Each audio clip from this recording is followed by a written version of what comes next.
Hello everyone, welcome to Social Club. It's time to ask the club. As ever, you send in your questions via Twitter at Ball Street, and the best ones we read through. Wow, we weed through the best ones to get to even better ones. Your mind, and I need the toilet. What do you think?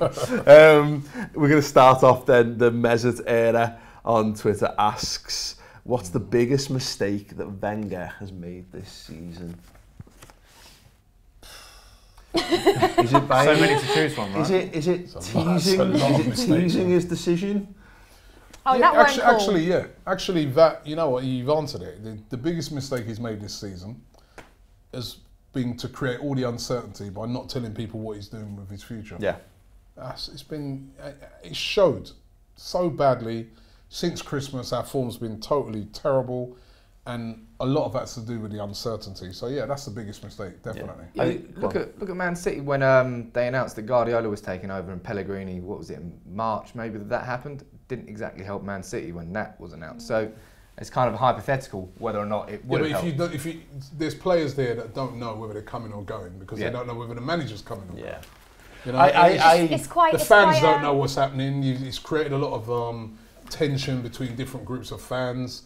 It's just not been good. I mean, they should have just either way come out and said, "I'm staying" or "I'm going." I think so, Sophie. I think you're right, saying it's not cool in so much as it's the teasing of it. It's like he's left everyone on a cliffhanger.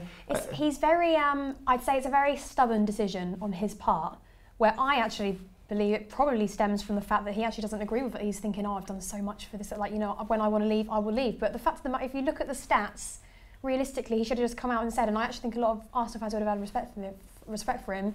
Either way, of course, they would have been angry if he stayed, but it's messing people around, fans, players, God knows whoever else. It's just prolonging the inevitable, isn't it? If he just said, here's the thing, if he just said, "I'll make my decision at the end of the season," but it's the I know, but it's a damn sight better than saying I've made my decision and I'll reveal it at some point. You know what I mean? No, what a fucking arsehole. Why being like that? What's your economic manager?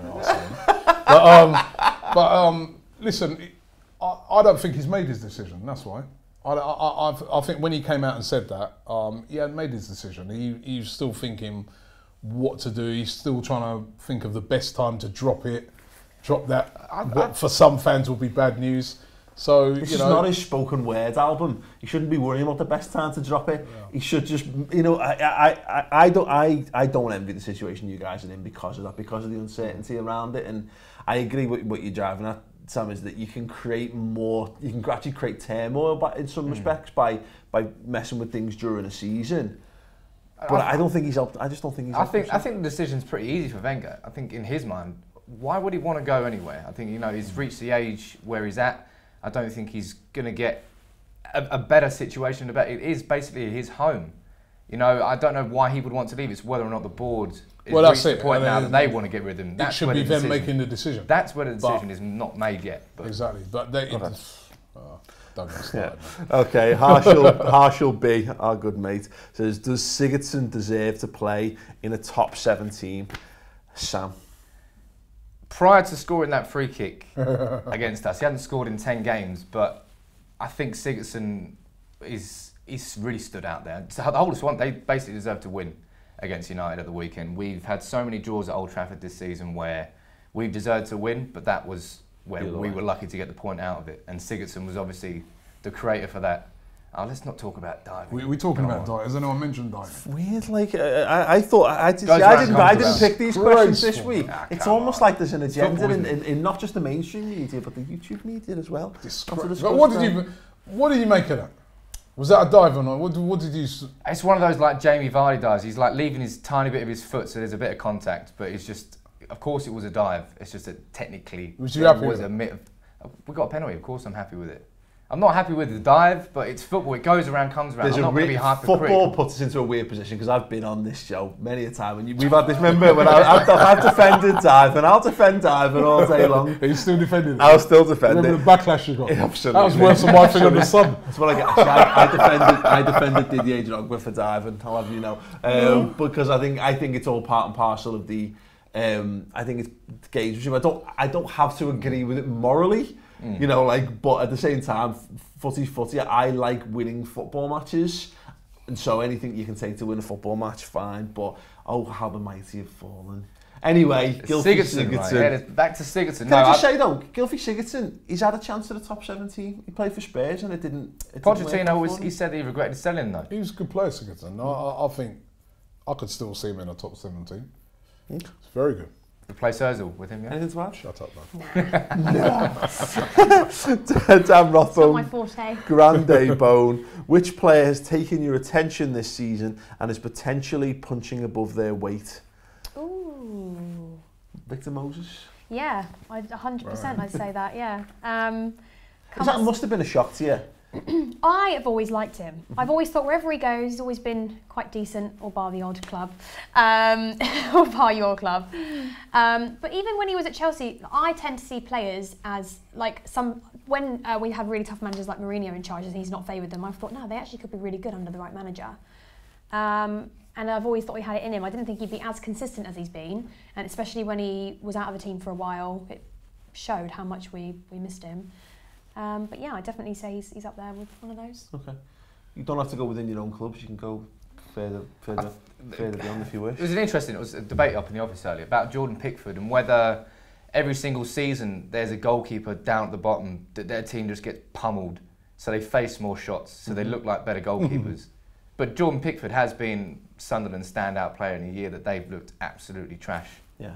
Well, we've had this debate. I think we did this the last week on Toffee TV's video. Social Club, and we said there's a difference between being a goalkeeper when you're getting pummeled every week and a goalkeeper when you're asked at the top level when you do nothing for 89 minutes and then you're asked to pull a save out your arse at the last minute or just have maximum concentration, and there's a big gap. So Pickford could be a shout for that. Be interested to see if he steps up.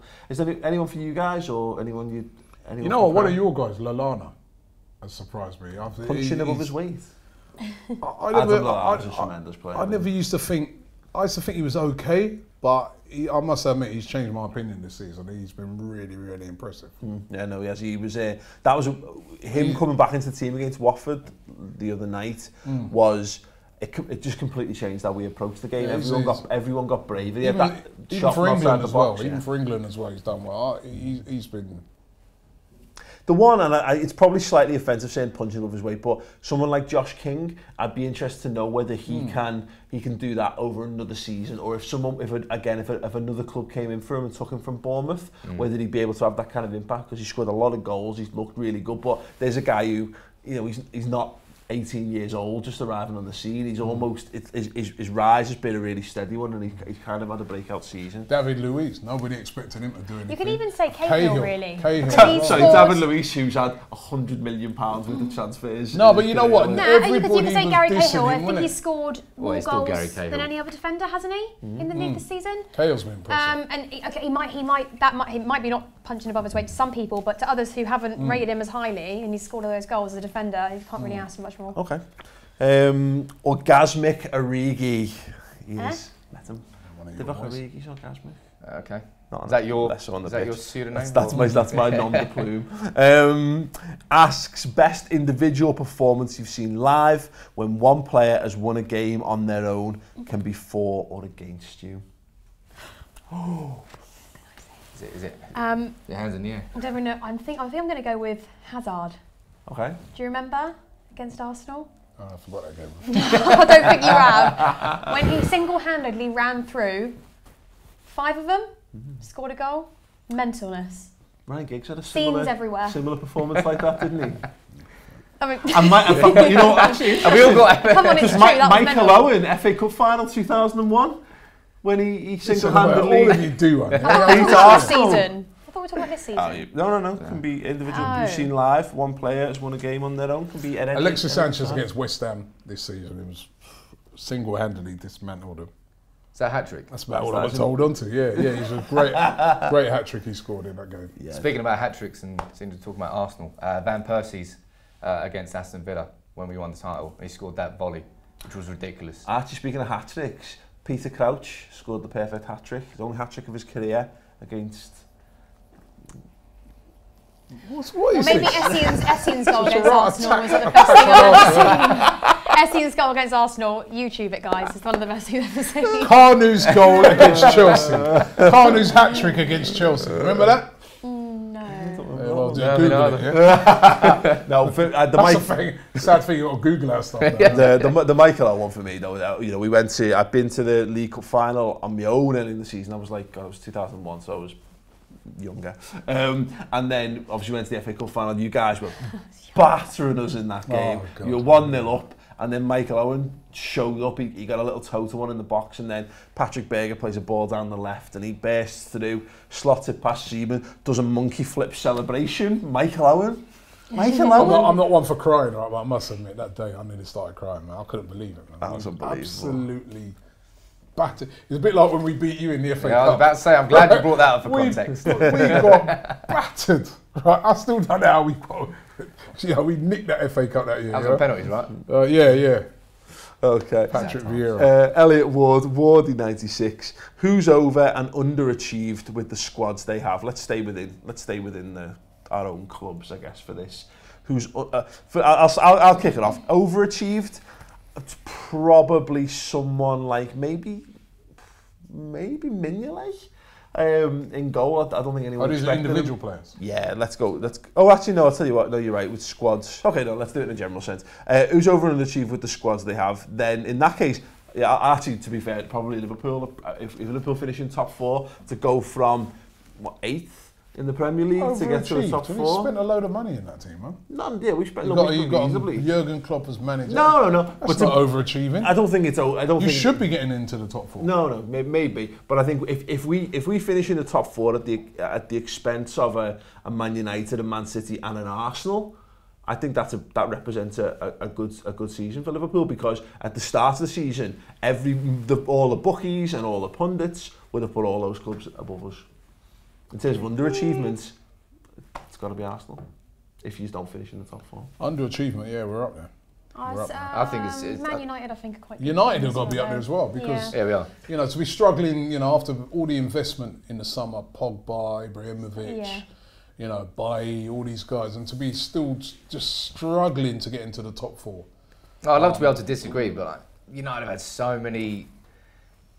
And they were exciting signings, weren't they? That you thought, Paul Pogba Mkhitaryan. Paul Pogba and Ibrahimovic. Those two I know Mkhitaryan's good, but those two in particular, I would say they should be running the league. They should be flying. And although I think Manchester United are in that period City where Mourinho needs a couple seasons to settle everything out and see where he is, when you've got 2 of those players, you should 100% be getting in top 4 and challenging for the Man title. City, we absolutely should. Man City. We still might. City probably worse, because new Guardiola come in, all the. With Arsenal, you just know. City got a lot to change, and I think there's going to be so much transition in this. True, but I suppose you're probably right though. If City finish outside the top 4 and having, City, I forgot about City. Well, yeah, exactly. City If they have nothing to offer in terms of you say about the transition and stuff like that, but I look on it and I think Guardiola has made major mistakes. Getting rid of Joe Hart. That was his decision. Claudio Bravo is a clown. The defence, all the defensive changes and that have been down to him. He made those changes. You know the weird thing about City though is that they won, 7 in a row at the start of the season? So it was all hunky-dory. And then something went wrong and something changed. But I think if you're talking about underachieving, you can't not talk about West Ham. After the season they had to keep high, to move to a new stadium, the expectations from those fans of what this season could be to what it's turned out into. I think overachieve, number one overachieving team's got to be Burnley. And so when you looked at their team at the start of the season, they didn't really invest anything. Yeah. You compare them to, say, Sunderland. Everyone goes on about Sunderland, but Burnley spent nothing. And they're still in the Premier League. Imagine Hull managed to stay up though. Hull as well. Yeah. Wow. They had 13 players at the start of the season. I would also make a case for Chelsea overachieving. I know listen. Go on. In terms of the fact that we finished 10th last season and we had a brand new manager coming in, 100% every Chelsea fan would have said top 6, top 4. We never ever would have said we would have won the title this season. Okay. Not saying we're top candidate up there, but definitely. No, it's an interesting. But you know what the fact of this conversation is? I think throughout the whole of the season, it's been so interesting with in a negative way, Arsenal, Man United, how bad Jose Mourinho is. That we've actually it's like people have passed on the fact that Pep Guardiola is meant to be one of the best managers around, and he has majorly underachieved. They've had a tragic season. He has got away with it. I think you're right in that. In terms of the hype, and I'm not sure that's all entirely his fault, but it is what it is, isn't it? You're right. And if Man City were to miss out on top 4, that's, given how much he was built up, you're right. I reckon that would probably be the big shout for it. No shouts for David Moyes in Sunderland? No, I thought not. Just one quick final one from Gunadan94. In fact, no, I'll tell I'm really sorry, mate. We're not reading your question because we haven't got time for yours. Although it was a good one. Robbie, Tokyo Guna. Robbie, if Arsenal gives you a job offer, do you take it? What position do you take? PR manager? Human resource manager? Manager. Just have the manager job. I'd love to see that. Head of transfers. I would love to see. Yeah, that's the one. Head of transfers. Director of football, I tell you, I'd spend so much money, man. I'll tell you. Crumcake would be broke, man. He'd be like, who's this guy? Where's my money? He'd be broke. I've also seen Robbie throw punches before. I've seen Robbie throw, and I would not want to be one of the guys who doesn't run hard enough in a squad that's being overseen. No, I'd rather just spend the money, man. Trust me, I'd love that job. Yeah. Well, there we go. Right, we're going to wrap up there, guys. Thanks very much. Absolute pleasure. As always, next week you can send your Astical questions in via @BallStreet on Twitter. If you want to watch more amazing Ball Street social club content, you can. We're building our team of the season this week. It's Right Backs, and that's coming out on Friday.